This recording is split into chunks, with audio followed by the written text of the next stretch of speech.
Saya kembali lagi cerita Abi Zar atau Abu Zar radhiyallahu an, suka lapar untuk melembutkan hati. Bapak Ibu, ada 4 hal melembut hati, membantu khusyuk, dan juga 4 hal yang mengganggu kekhusyukan kita dan mengkeraskan hati kita. Yang pertama yang melembutkan hati kita, sedikit berbicara. Artinya lebih banyak diam daripada berbicara. Malah bicaraannya dia lebih banyak kepada zikir. Sebagaimana saya pernah bawakan cerita salah satu orang tabi'in, namanya Ar-Rabi' bin Khuthaim rahimahullah. Kalau saya bilang tabi'in, itu mereka berjumpa dengan sahabat, tapi tidak berjumpa dengan Rasulullah SAW. Ini Al-Imam Ar-Rabi' bin Khuthaim, gurunya Abdullah bin Mas'ud radhiyallahu anhu, sahabat Rasulullah. Apa sifatnya Imam Rabi' ini? Saking mulia dan luar biasa takwaannya.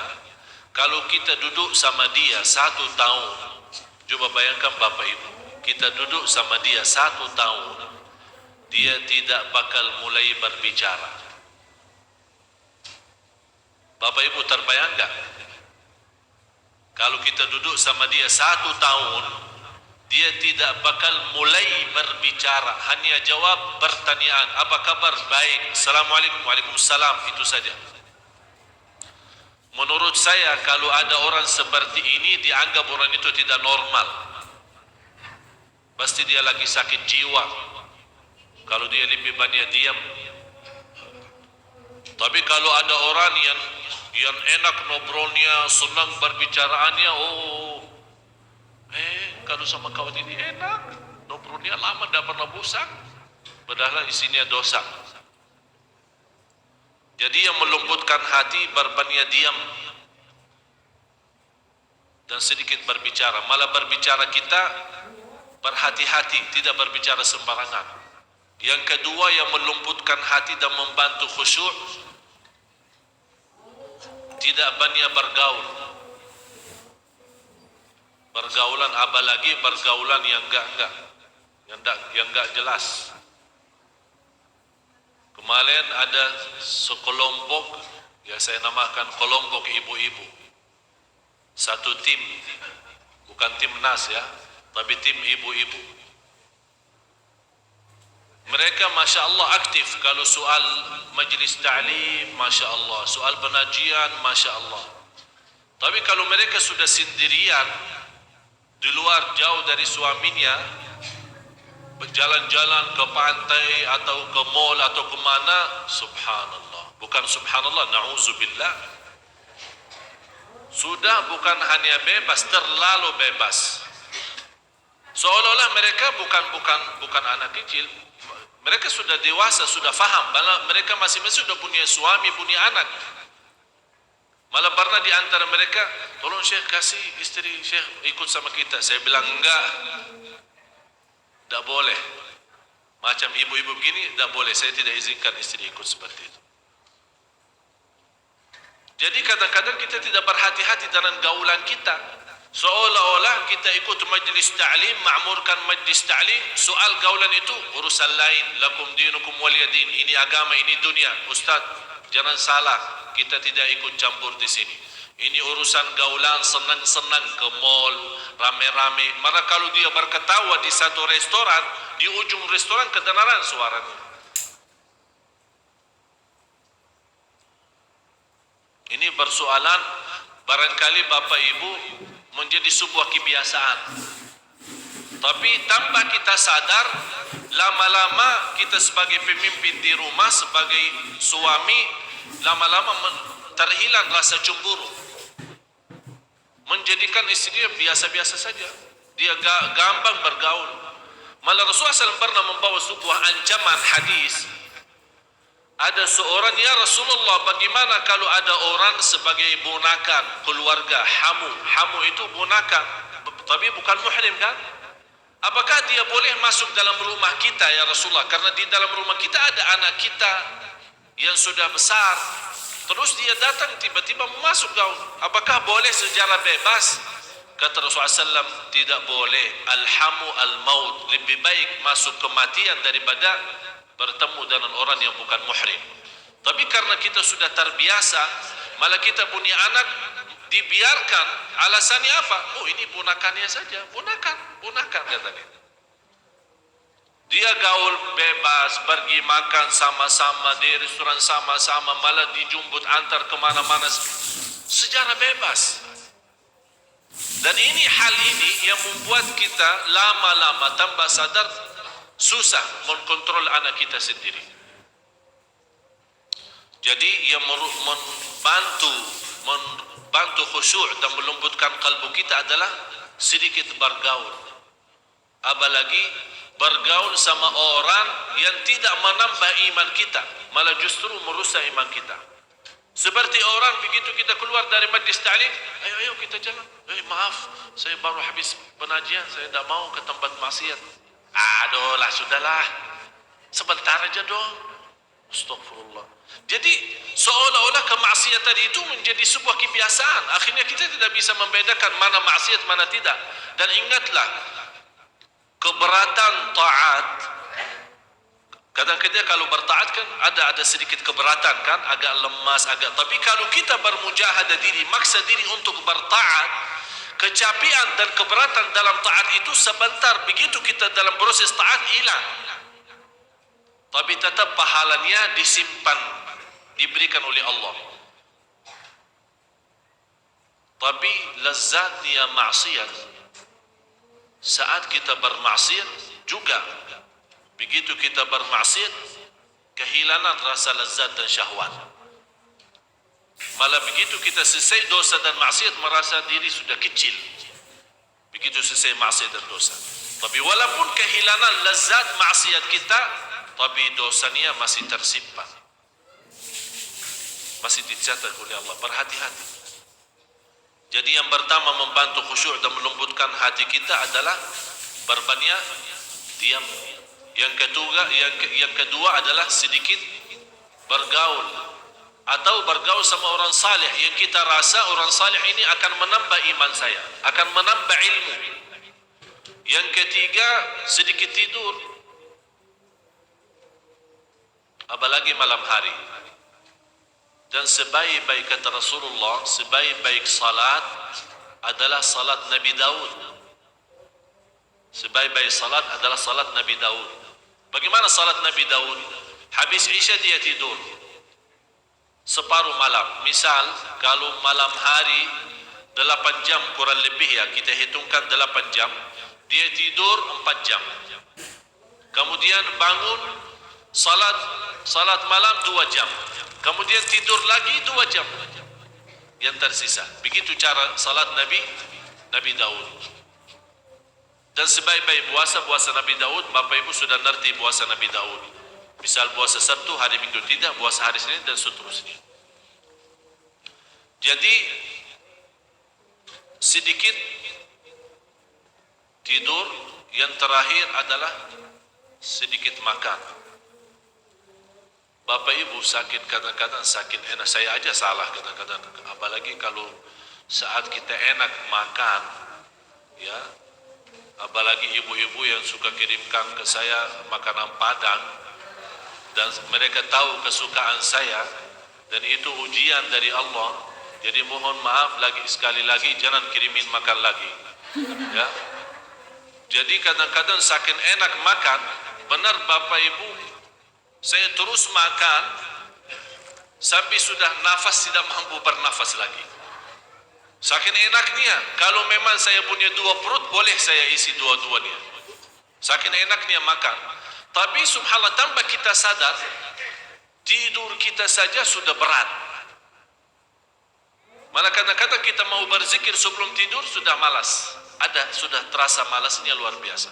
Oleh karena itu, untuk yang membantu khusyuk dan melembutkan kalbu kita adalah sedikit makan. Malah Rasulullah SAW bersabda di hadis yang sahih, makanan sedikit untuk cukup untuk kita bisa lanjut sehari-hari kita. Kalau memang terpaksa mau makan enak, sepertiga makan, sepertiga minum, sepertiga buat nafas. Jangan makan sampai sesak nafas. Ya, harus ada sebagian untuk nafas kita. Bisa berjalan, bisa beribadah. Terus yang membuat kita punya hati agak keras, berbanyak bicara, berbanyak tidur, berbanyak makan, dan berbanyak bergaul. Dan sudah saya berikan latihan Bapak Ibu. Saya minta kemarin, dah tahu sudah dilaksanakan belum? Saya minta coba setiap mau tidur, coba usahakan duduk sendirian, kesepian, berzikir sambil bertafakkur. Ini sangat bermanfaat, bukan hanya untuk ibadah kita dan iman kita, malah untuk kesehatan kita. Jadi Abu Zar suka lapar karena melembut hati, wa suka sakit liyakhiffa dhanbi, karena kesakitan, kesabaran atas kesakitan menghapus dosa. Kenapa dia suka sakit? Agar dihapus oleh Allah dosanya. Kemudian suka mati.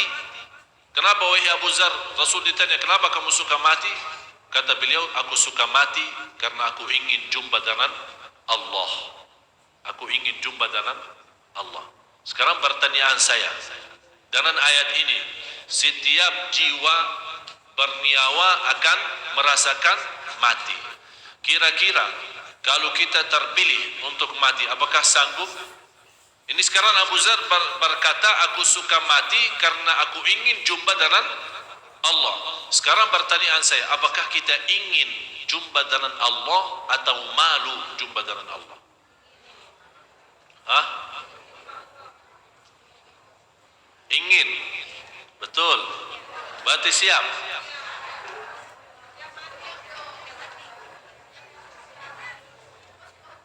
Maksud saya kalau kita ingin, bukan inginan yang semacam bahasa Indonesia ya.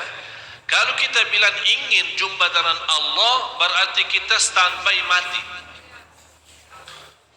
Insya Allah lagi ya. Maksudnya siap mati, apa arti siap mati? Kadang-kadang orang salah jawab. Kalau bilang kita siap mati, siap. Memang dia yakin akan mati. Mau tidak mau, siap tidak siap, pasti akan mati. Maksudnya siap mati, berlaku kita, membuat kita tidak malu. Kapan saja datang kematian, alhamdulillah, saya jauh dari dosa dan maksiat, dan Allah Maha tahu apa berlaku saya. Ada satu cerita orang saleh, ada yang bilang Imam Ja'far, ada yang bilang orang saleh lain. Bagaimana kehidupan, respon atau kebiasaan hidupnya di dunia. Kenapa bisa bangga dan hidup di dunia? Dia bilang karena 4 hal. Karena ada 4. Tadi saya sudah memberikan 4 hal yang membantu khusyuk dan melembutkan kalbu kan, dan juga 4 hal yang merusakkan khusyuk dan memberatkan kalbu kita atau mengkasarkan kalbu kita. Ini sekarang ada 4 hal yang membuat kita hidup enak di dunia.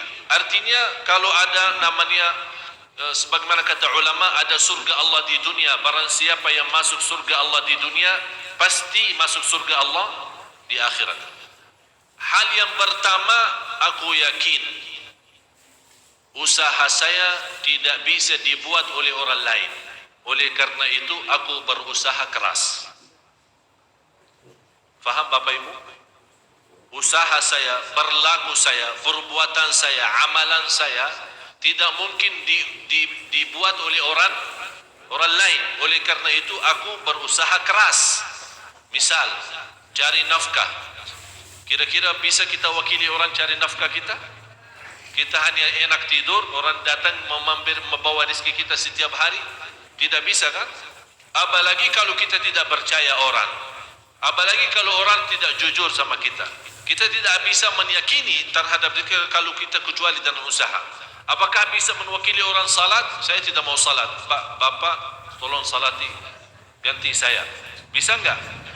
Berarti kita yakin perbuatan kita tidak boleh atau tidak bisa dibuat oleh orang lain. Berarti kita bekerja keras, berusaha keras.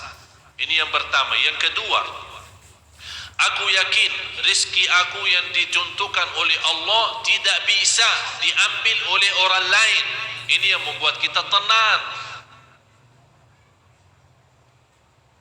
membuat kita tenang. Yang ketiga, aku tahu dan yakin Allah Maha tahu semua berlaku saya. Aku yakin dan tahu Allah Maha tahu terhadap semua berlaku saya. Sejarah lahir, batin, sembunyi, terang-terangan Allah Maha tahu. Ini yang membuat kita malu. Membuat kita malu. Coba Bapak Ibu terus terang saja. Kalau kita sebagai manusia, kalau ada seorang manusia tahu segala keburukan kita, gimana perasaannya? Malu enggak? Apalagi kalau kita punya masalah di rumah tangga kita, kemudian ada orang lain tahu.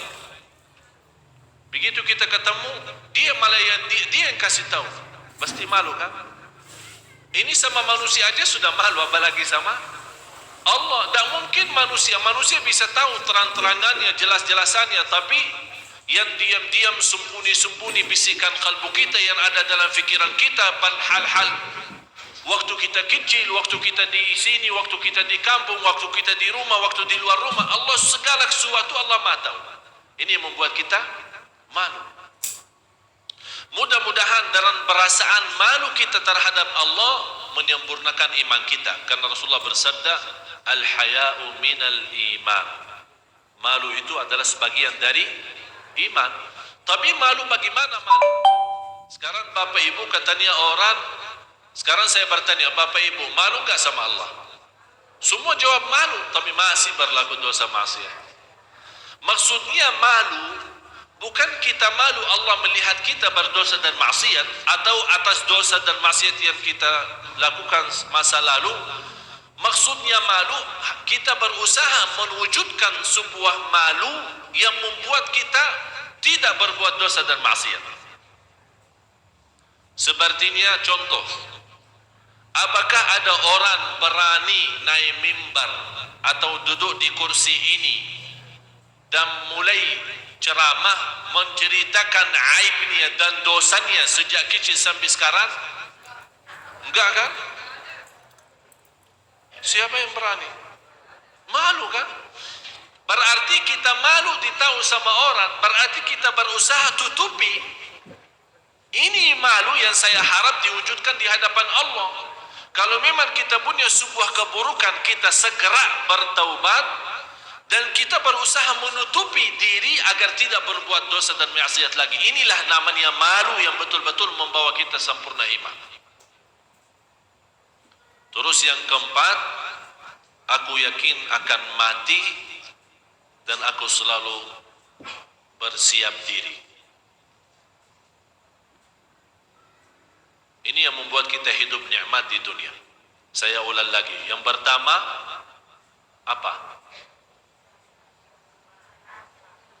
Usaha perbuatan saya tidak mungkin dibuat oleh orang lain. Oleh karena itu saya bekerja keras. Soal dunia maupun soal akhirat.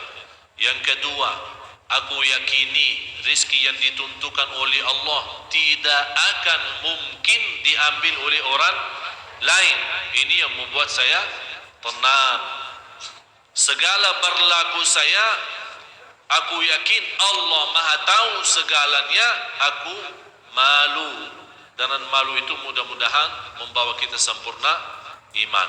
Yang terakhir adalah aku yakin akan mati dan saya berusaha dan sibuk bersiap-siap untuk menghadapi kematian.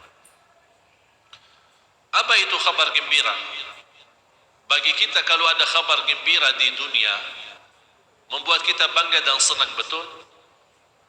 Suami istri yang sudah lama nikah belum punya anak, Allah subhanahu wa ta'ala mengkaruniai mereka anak, tiba-tiba istrinya hamil. Bagaimana berita bagi dia? Luar biasa. Ada orang yang sudah lama menikah dan istrinya hamil, begitu dia bangga terhadap kehamilan istrinya, terus tiba-tiba melahirkan anak dalam keadaan cacat.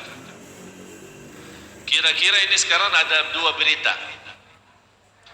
Bangga karena hamil, terus tidak lama lagi sedih karena anaknya lagi cacat. Berarti sebenarnya menurut saya segala kebaikan, segala berita baik, pasti ada berita yang mengharuskan, yang mengganggu berita baik itu.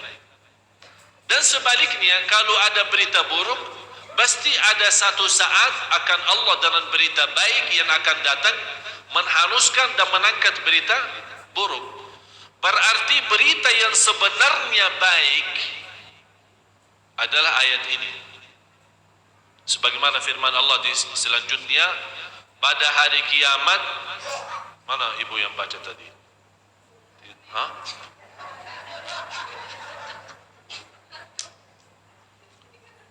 Ini tanda banyak qiyamul lail, Masya Allah.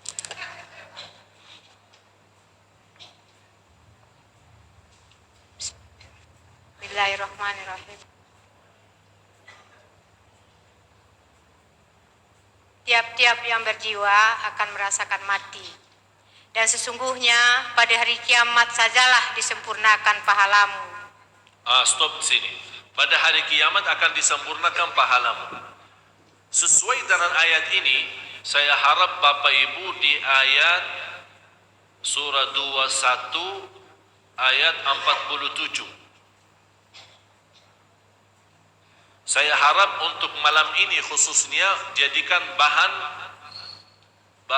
pelajaran untuk kita sendiri, bahan berfikir, bahan untuk menhayati, untuk mensadarkan diri. Bisa 21 coba baca.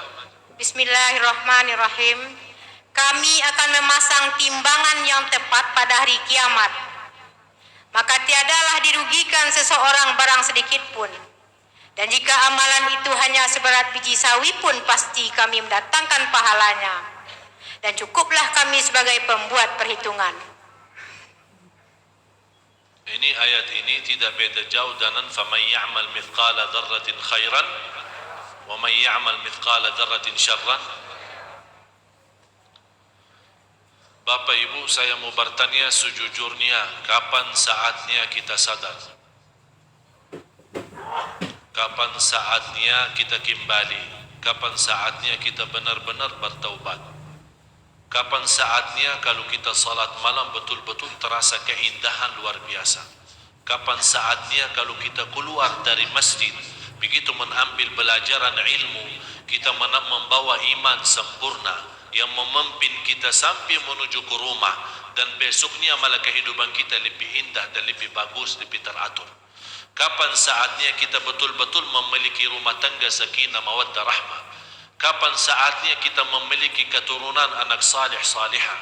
Kapan saatnya kita menghabiskan banyak waktu untuk membaca kitabullah? Kapan saatnya kita siang hari walaupun di musim panas kita berusaha berpuasa? Kapan saatnya walaupun kita capek malam hari kita mengutamakan salat malam dan bercurhat, bermunajat kepada Allah Subhanahu wa taala, tumpahkan segala persoalan permasalahan kita walaupun orang lain mencaci maki kita. Kapan saatnya kita betul-betul ingat segala sesuatu yang kita miliki adalah milik Allah.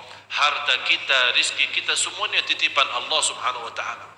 Kapan kira-kira Bapak Ibu? Ini semua ayat-ayat Al-Quran. Salah satunya juga di sini sebagaimana Allah Subhanahu wa taala berfirman, kabar gembira yang sebenarnya, faman zuhziha 'anil nari wa udkhilal jannata faqad faz. Tolong Ibu lanjut ayat itu yang tadi 185.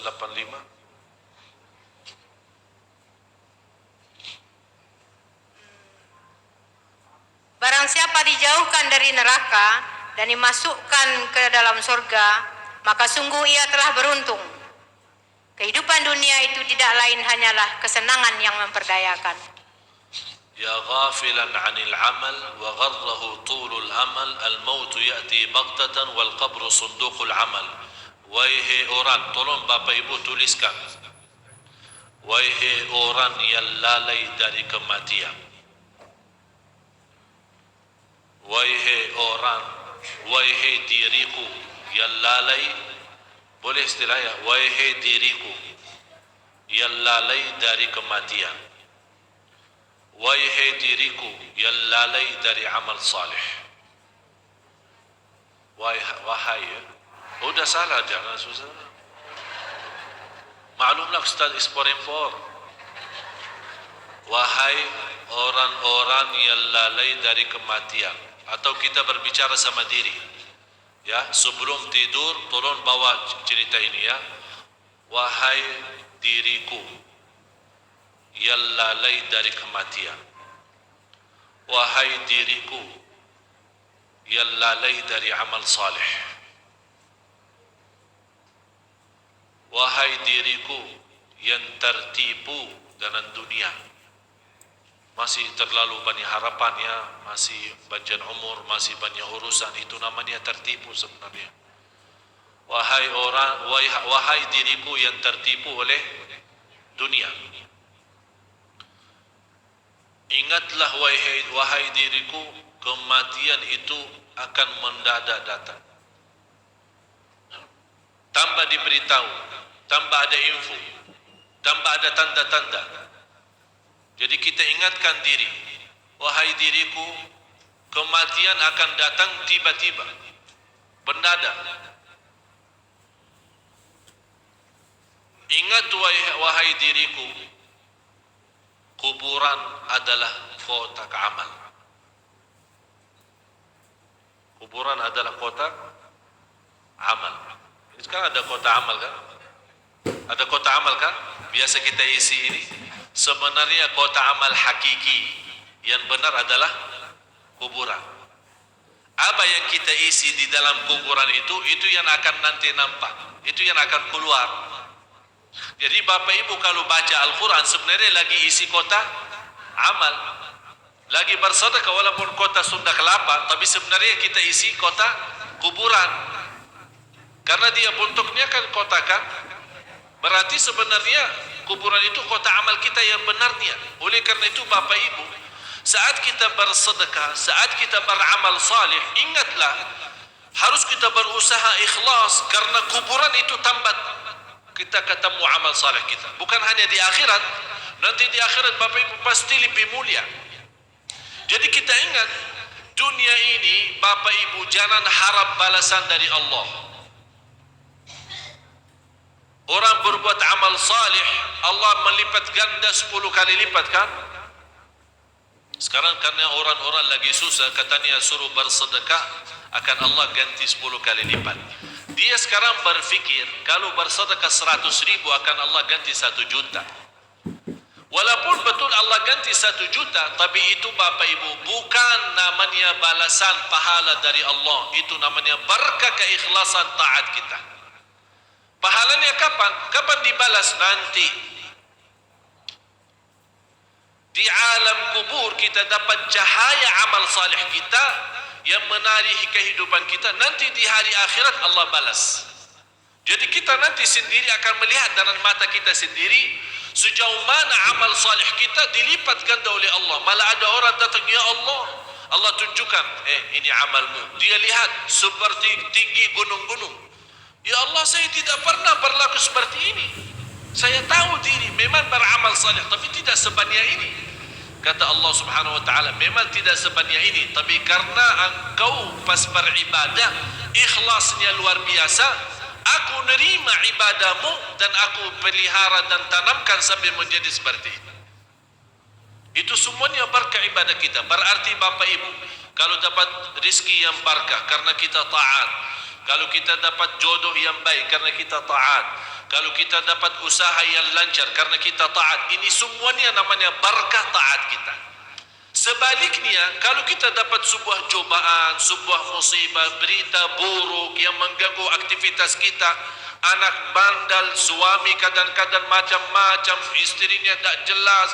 Ini semuanya namanya keburukan maksiat kita. Malah kata Imam Al-Hasan Al-Basri, kalau saya tahu apakah berdosa dan maksiat, saya melihat akhlak istri dan binatang. Binatangnya, karena orang dulu kan naik kuda, naik unta. Dia bilang kalau kuda dan unta saat saya menjadikan kendaraan untuk berjalan, kalau dia lagi tidak stabil, tidak tenang, saya ingat bukan salah dia. Dosa apa yang saya lakukan sampai kendaraan saya tidak tenang? Dosa apa yang saya lakukan sampai istri saya tidak mau turuti? Dosa apa yang saya lakukan di hadapan Allah, barangkali dosa lalu yang kita lupa, sampai akibatnya menuju kepada anak kita. Ya Allah, ada apa? Sekarang kita kadang-kadang suka salahin anak kita, anak nakal, anak bodoh, anak bermacam-macam. Ibu sudah capek, bapaknya sudah capek, kamu masih begini mulu. Tapi sebenarnya yang membuat dia, yang seharusnya kita sebelum melemparkan kesalahan kepada seorang, harus kita tanya diri. Ya Allah, dosa apa yang saya lakukan sampai anak saya seperti ini? Kalau masih kita ingat dosa itu, berarti kita segera bertaubat. Kalau kita lupa dosa berlaku kita, tetap juga beristighfar dan taubat. Ya Allah, jangan menjadi bandal anak saya dan nakalnya anak saya akibatnya dosa lalu saya. Jadi sebenarnya berita yang luar biasa bagi kita adalah faman zuhziha, yang dijauhkan oleh Allah dari neraka dan dimasukkan dalam surga. Itu baru kabar gembira. Itu baru kabar baik bagi kita semua. Saya minta Bapak Ibu malam ini ayat surah 21 ayat 47. Jangan dilupakan. Ada seorang, saya tutupi, ada dua cerita. Ada seorang bertanya Al-Imam Ibrahim Ibnu Adham.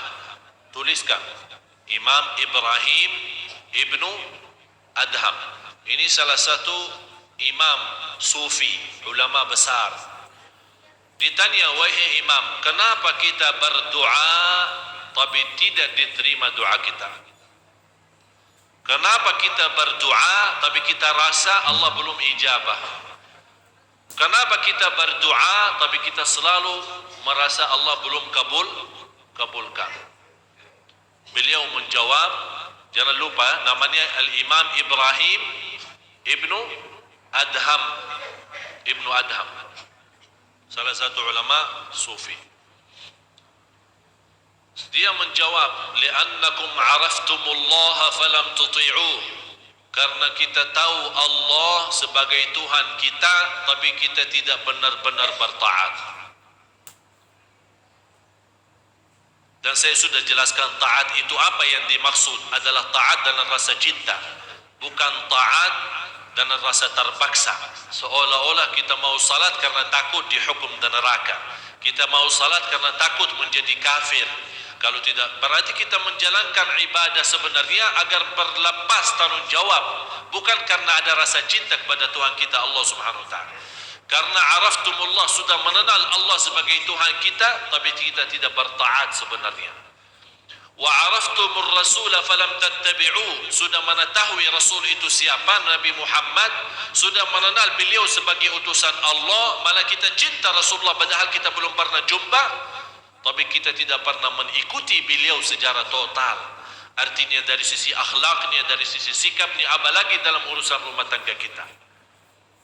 Wa araftumus syaitana falam tattakhiduhu aduwa, dan sudah mengetahui syaitan sebagai musuh, tapi kita tidak menjadikan sebagai musuh, malah kita menjadikan sebagai teman. Kita selalu ikutin dia. Wa araftumul qur'ana, mengetahui Quran tapi kita lalai dari Quran. Artinya kita tahu Quran itu untuk budeman dalam kehidupan kita, memimpin kita untuk keselamatan dunia akhirat, tapi kita tidak menghargai Quran. Hanya kita baca Quran saat kita lagi butuh, saat perlu. Seolah-olah kita baca mengharap berkahnya sajalah. wa araftumul mauta falam tasta'iddu lah. Sudah tahu akan mati tapi belum mau bersiap. Seolah-olah kita lalai, seolah-olah mati ini belum sekarang. Bapak Ibu, saya setiap hari yakin kalau saya bangun, ya Allah, saya yakin belum bisa tidur lagi karena sudah tidur di alam lain. Saya termasuk jarang jumpa istri, ini baru sama saya. Tapi setiap saya ketemu, pasti saya bahas sama dia kematian. Habis saya bahas kematian, saya tidur. Enak, dia tidak bisa tidur. Karena enak mati. Sampai saya melihat, kasihan dia rasa sudah tidak enak. Dia bilang sudah jarang ketemu, begitu ketemu malah ingat mati mulu.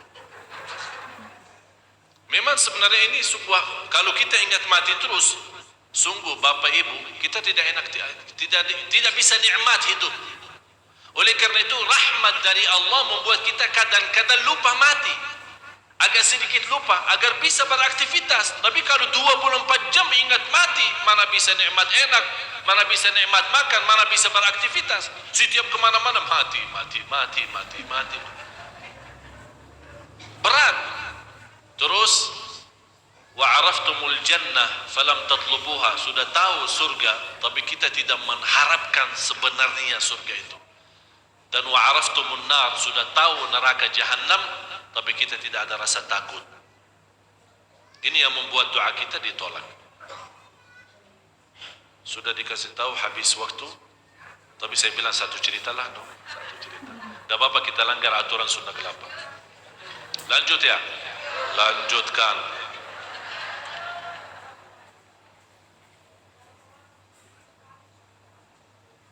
Sebenarnya ini cerita sudah lama, sudah lalu, sudah bertahun-tahun. Ini cerita terjadi di Arab. Ada seorang wanita pas di hari pernikahannya. Biasa kalau di Arab acara pernikahan beda sama akad nikah. Kalau di sini akad nikah misal pagi, pestanya malam kan? Kalau di sana enggak. Kalau akad nikah bisa 1 tahun sebelum pesta. Kenapa? Karena di sana tidak ada namanya pacaran. Dan saya sarankan pada banyak jamaah, salah satu cara untuk kita mengatasi masalah kita seperti masalah pacaran termasuk dosa besar, saya bilang kenapa tidak disisihkan seperti di Arab. Mereka akad sudah sah suami istri, tapi tidak boleh sendirian berdua, harus ada muhrim, ibunya atau siapa. Tapi sudah mereka boleh salaman karena sebagai ini, boleh duduk misal di rumah orang tua yang perempuan, duduk di rumah ngobrol-ngobrol sampai malam karena sudah namanya suami istri. Tapi tidak boleh sendirian karena belum memenuhi masalah syarat untuk buat pesta, memberitahu banyak orang. Jadi selama dalam 1 tahun ini mereka sebenarnya saling mengenal. Kalau memang sudah cocok, lanjut. Kalau tidak, pisah. Sekarang kita melihat apa? Bebas pacaran. Habis itu barangkali ya tidak semua sama ya, tidak semua sama. Tapi ada juga, malah saya hari ini ketemu seorang yang datang minta tolong jalan keluarnya karena dia berbuat sebuah kesalahan, pacaran sama seorang wanita sampai dia bisa hamil. Sekarang dia mencari jalan keluar. Sampai saya nasihati, dia bilang tolong sudah cukup, jangan banyak nasihat karena saya sudah sampai rasa mau bunuh diri lebih baik daripada hidup. Terus saya mau bilang apa? Ini akibatnya kita terlalu bebas. Indonesia yang terkenal negara yang terbesar Islam, tapi mohon maaf dalam hal ini terlalu bebas. Memang kita sudah mendidikkan anak kita menjadi anak baik. Tapi Bapak Ibu, apakah ada yang pernah mendidikkan syaitan menjadi syaitan baik?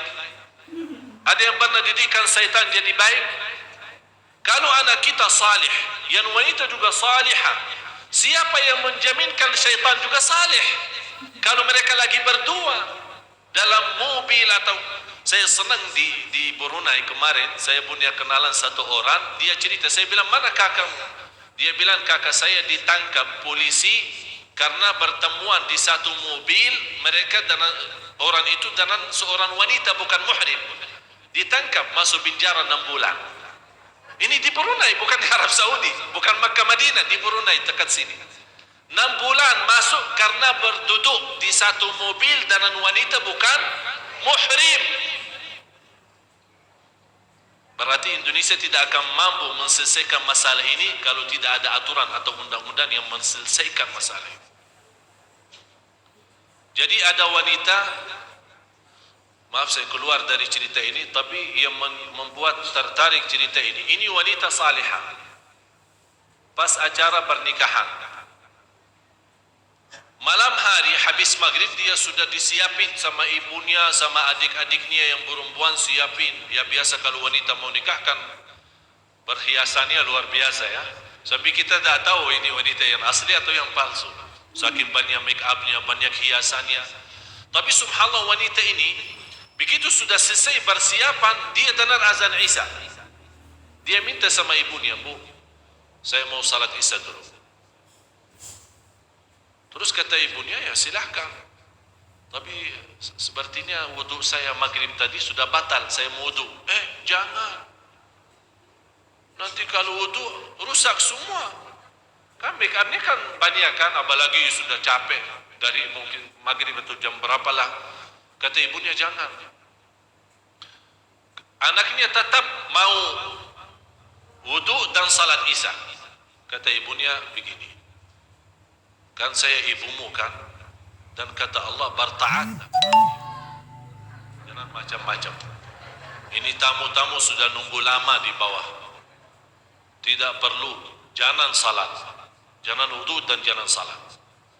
Maaf ibu, memang saya harus taat kepada ibu, tapi dalam hal taat kepada Allah. Kalau ada maksiat tidak ada taat. Pokoknya mundar-mandir balik bola sambil keras-keras sama ibunya malah bertanya, kalau kamu tidak mau turutin saya dan tetap kamu mau wudu dan kemudian salat, saya tidak akan ridha terhadapmu sampai hari kiamat. Kata anaknya, maaf ibu, saya tetap mengutamakan ridha Allah. Kata ibu, terus nanti tamunya bilang apa? Kok habis karena air kan sudah rusak semua, bagaimana nanti di hadapan tamu? Terus kenapa ibu kalau tamu-tamu? Kan tidak nampak cantiknya. Ibu apakah berharap saya cantik di hadapan mata orang, tapi di hadapan mata Allah tidak? Akhirnya tetap anak itu menjalankan apa yang dia mau. Kemudian dia ambil air wudu, kemudian salat. Ditunggu sama ibunya. Kemudian dalam keadaan sujud kok lama. Datang ibunya, gerakan dia dalam keadaan sujud, ternyata meninggal dunia. Di hari pernikahan dia, tetap dia mengutamakan salat, kemudian meninggal dunia. Itu bapak ibu, kalau ada orang menghargai ibadah, menghargai Allah, wallahi terjamin husnul khatimah. Sekarang kita lihat acara pesta kita, ya, maaf di Masjid Sunda Kelapa lagi, ya namanya di atas masjid jamaah rame-rame salat, tapi di bawah pesta, di bawah acara, malah musik, lagu-lagu. Untuk apa? Untuk ada penghasilan dan masukan untuk Sunda Kelapa. Kalau menuju kehasilan dan masukan untuk Sunda Kelapa tapi menjadi maksiat kepada Allah, lebih baik tak usah buat pesta di sini. Jadi kalau lebih acara yang lebih bermanfaat. Kenapa tidak memiliki aturan yang lebih bagus? Artinya kalau di bawah mau buat, silahkan buat pesta, tapi mohon maaf kalau waktu salat, maaf, kita lagi banyak jamaah yang mau salat, jangan terganggu. Malah kita membantu mereka agar mengamankan acara mereka lebih lanjut dan lebih lancar. Dan kita sebagian ditugaskan pada mengurus jamaah masjid untuk salat biar lebih aman dan lancar, malah kita urus mereka bermaksiat dan berdosa. Semuanya untuk apa? Untuk penghasilan. Maaf saya berbicara jujur karena hal ini mengganggu, bukan hanya mengganggu aktivitas orang yang salat, tapi sebenarnya mengganggu ridha Allah. Itu yang lebih utama. Bagaimana cara yang baik? Saya yakin semua pengurus Masjid Sunda Kelapa insya Allah mencari yang terbaik. Dan kalau ada kekurangan, harus Bapak Ibu maklum, kita semua kan manusia, tidak ada sempurna. Tapi saling bersatu, insya Allah akan menuju kepada kesempurnaan. Dan saya harap Masjid Agung Sunda Kelapa menjadi salah satu masjid yang menyinari kehidupan orang Jakarta, menjadi bersinar, menjadi mulia, menjadi berkah, dan segala aktivitas yang diterima oleh Allah Subhanahu wa Ta'ala. Hadis Rasulullah dalam cerita tadi, Rasulullah bersabda, "Inna Allah idza habba 'abdan ista'malah." Qalu wa kaifa yasta'milu ya Rasulullah? Qalu yuwaffiqhu fi 'amali khairin thumma yaqbidu alayh. Kata Rasulullah SAW, Allah kalau mencintai seorang hamba, diberikan taufik. Coba bayangkan Bapak Ibu, mudah-mudahan semua yang hadir dapat taufik dari Allah. Kalau Allah, kata Rasulullah di hadis yang dihasankan oleh ulama, kata Rasulullah, barang siapa yang dicintai Allah akan diberikan taufiknya untuk laksanakan amal ibadah dan dicabut niyawahnya saat ibadah itu. Faham Bapak Ibu? Allah mencintai seorang akan buka pintu taufiknya agar melaksanakan sebuah ibadah. Saat dia beribadah, Allah perintahkan malaikatul maut cabut nyawanya. Itu namanya apa? Husnul. Berarti Bapak Ibu menuju ke husnul khatimah harus Allah cintai kita. Bagaimana kalau Allah mau mencintai kita? Beraktivitas kita memalukan. Ini yang harus kita hati-hati. Marilah kita sama-sama berdoa. Mudah-mudahan dalam doa kita sama-sama di malam Jumat ini, dalam keikhlasan, kekhusyuan Bapak Ibu, mudah-mudahan kita bisa mendapatkan taufiknya Allah untuk mengakhiri hayat kita dalam keadaan ibadah. Bismillahirrahmanirrahim. Alhamdulillahirabbil alamin. Allahumma salli ala sayyidina Muhammad wa ala ali sayyidina Muhammad. Ya Allah, ya Tuhan kami, ini semua jamaah hadir malam ini, malam Jumat, dengan penuh harapan dan hajatnya